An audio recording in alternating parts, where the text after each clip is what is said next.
Saudaraku yang diberkati Tuhan, selamat pagi dan shalom bagi kita sekalian.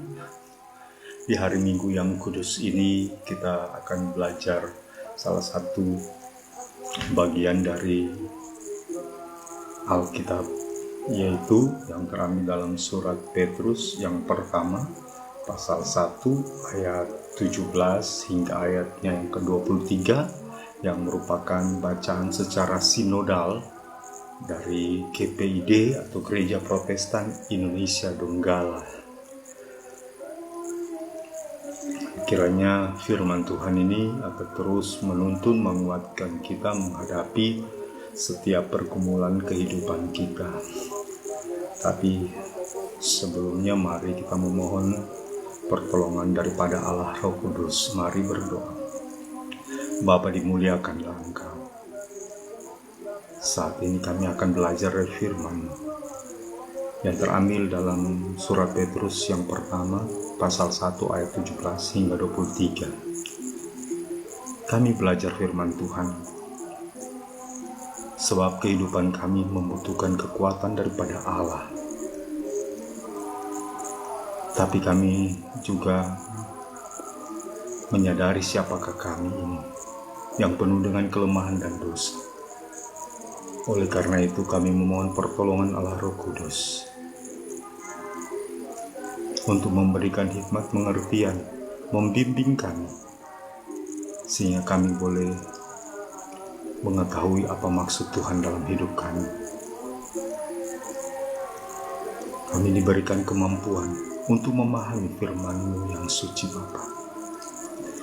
Allah Roh Kudus pula yang akan memberikan kami kekuatan untuk melakukan firman-Mu dalam hidup kami. Ampuni salah dan dosa kami, demi nama Tuhan kami Yesus Kristus, Juru Selamat kami yang setia. Amin. Mari kita membuka kitab Petrus. Surat Petrus yang pertama, pasal 1 ayat 17 hingga ayatnya yang ke-23. Demikian firman Tuhan. Dan jika kamu menyebutnya Bapa, yaitu Dia yang tanpa memandang muka menghakimi semua orang menurut perbuatannya, maka hendaklah kamu hidup dalam ketakutan selama kamu menumpang di dunia ini. Sebab kamu tahu bahwa kamu telah ditebus dari cara hidupmu yang sia-sia yang kamu warisi dari nenek moyangmu itu, bukan dengan barang yang fana, bukan pula dengan perak atau emas, melainkan dengan darah yang mahal, yaitu darah Kristus yang sama seperti darah anak domba yang tak bernoda dan tak bercacat. Ia telah dipilih sebelum dunia dijadikan, tetapi karena kamu baru menyatakan dirinya pada zaman akhir, oleh Dialah kamu percaya kepada Allah yang telah membangkitkan Dia dari antara orang mati dan yang telah memuliakannya, sehingga imanmu dan pengharapanmu tertuju kepada Allah. Karena kamu telah menyucikan dirimu oleh ketaatan kepada kebenaran, sehingga kamu dapat mengamalkan kasih persaudaraan yang tulus ikhlas. Hendaklah kamu bersungguh-sungguh saling mengasihi dengan segenap hatimu, karena kamu telah dilahirkan kembali, bukan dari benih yang fana, tetapi dari benih yang tidak fana, oleh firman Allah yang hidup dan yang kekal. Amin. Demikianlah pembacaan firman Tuhan. Saudaraku yang diberkati Tuhan, saat ini bangsa kita bahkan seluruh dunia dilanda virus corona yang memberi kecemasan, kekhawatiran hingga ketakutan. Dampak virus ini begitu besar. Bukan hanya masalah kesehatan, tapi juga masalah ekonomi. Dan juga tidak kalah pentingnya adalah masalah sosial. Dampak secara ekonomi yaitu banyaknya perusahaan yang tutup, yang mengakibatkan terjadinya pengangguran. Dan kenyataan ini membuat banyak keluarga yang harus mencari jalan keluar bagaimana menutupi biaya hidup rumah tangga. Saudaraku yang dikasihi Tuhan, Selain itu, tidak kalah penting adalah dampak sosial. Adanya virus ini memunculkan rasa ketakutan terhadap orang asing, rasa curiga terhadap keluarga yang baru kembali dari Palu atau dari kota lain, apalagi yang dari daerah zona merah. Memang, kita mengerti bahwa harus berjaga-jaga, harus waspada agar tidak terkena virus sesuai anjuran pemerintah. Tetapi sayangnya, berjaga yang berlebihan tanpa sadar telah membuat orang lain terhakimi, telah menyinggung perasaan orang lain, sehingga ada yang tersudut dengan kata-kata menyakitkan. Menjauh, dan juga kata-kata yang membuat orang lain merasa dia tidak pantas berada bersama dengan mereka. Jangan sampai selesai masalah virus muncul masalah lain. Kiranya kita bijaksana dalam hal ini dan berharap tidak terjadi dalam keluarga, dalam bertetangga, dalam berjemaat, dan juga dalam bermasyarakat. Surat Petrus yang ditujukan kepada kita sekalian, saudara, saya memberi penekanan pada dua hal. Pertama, hidup dalam ketakutan. Apa maksudnya? Apakah kita harus hidup dalam ketakutan karena berbagai hal yang diperhadapkan? Karena banyaknya pergumulan seperti virus corona ini? Tentu tidak demikian. Kalau kita mau melihat dalam sejarah umat manusia, berbagai penyakit telah hadir dan menelan ratusan bahkan jutaan umat manusia. Pernah terjadi 20% penduduk dunia waktu itu habis oleh wabah penyakit. Gempa bumi yang terjadi di berbagai belahan dunia menelan jutaan penduduk dunia. Dan tentu masih hangat yang terjadi gempa Palu, Donggala, dan juga Sigi. Perang yang terjadi di mana-mana telah menewaskan jutaan orang pula. Jadi bagi manusia, semua kejadian luar biasa ini dapat terjadi di mana dan kapan saja.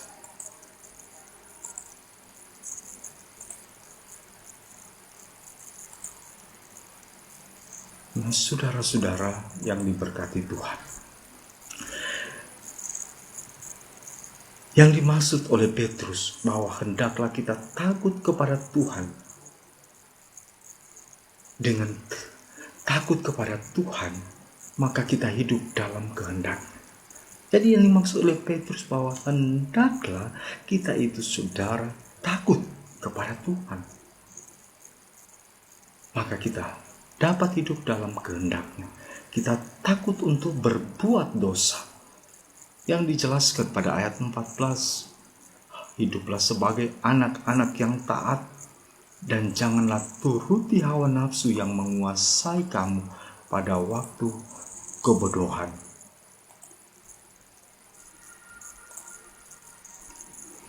Ketika Petrus menulis surat ini, orang-orang Kristen dalam masa yang sulit, masa penganiayaan oleh Kaisar Nero. Dan apakah mereka harus bertahan dengan iman atau melepaskan iman? Oleh karena ketakutan adanya penganiayaan. Petrus pun di masa Kaisar Nero dibunuh dengan cara disalib terbalik di kota Roma sekitar tahun 64-65 Masehi. Tapi sebelumnya Petrus ingat perkataan Tuhan Yesus dalam Matius 10 ayat 28. Dan janganlah kamu takut kepada mereka yang dapat membunuh tubuh, tetapi yang tidak berkuasa membunuh jiwa. Takutlah terutama kepada Dia yang berkuasa membinasakan baik jiwa maupun tubuh di dalam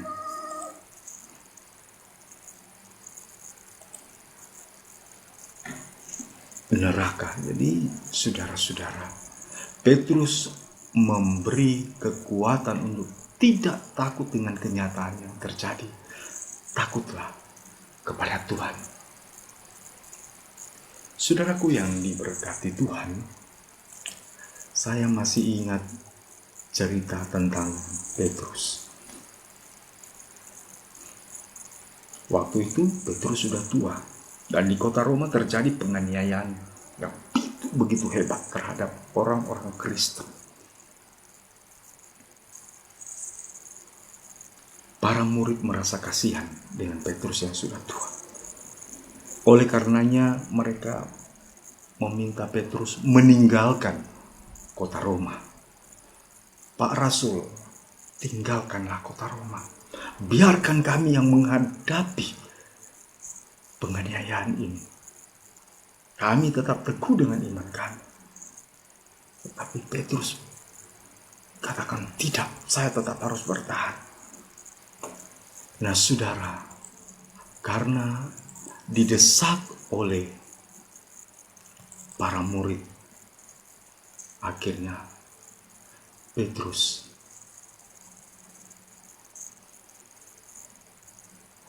meninggalkan kota Roma. Nah, saudara-saudara,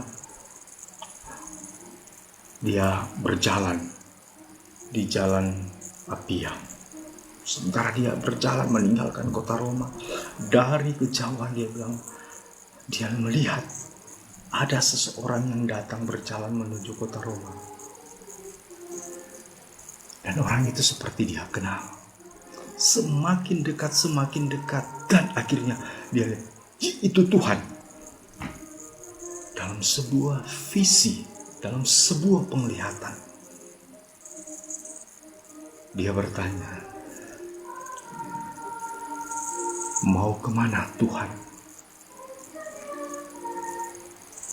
Quo vadis Domine? Jawab Tuhan Yesus, aku mau ke kota Roma untuk tersalib kedua kali. Iterum Roma venio crucifigi. Mendengar perkataan Tuhan Yesus, betapa malunya Petrus. Langsung dia berbalik arah, kembali ke kota Roma, dan dia ditangkap, disalib terbalik. Nah itu saudara-saudara. Yang kedua, menumpang di dunia. Tuhan mengingatkan bahwa kita hanyalah tinggal sementara di bumi. Kita boleh memiliki banyak hal, jabatan, gelar, kekayaan, dan lain-lain. Berapa lama kita bisa menikmatinya? Tentu tidak selamanya.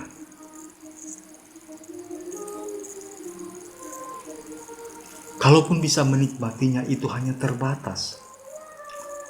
Mungkin bisa 100 tahun jika diberi umur yang lama.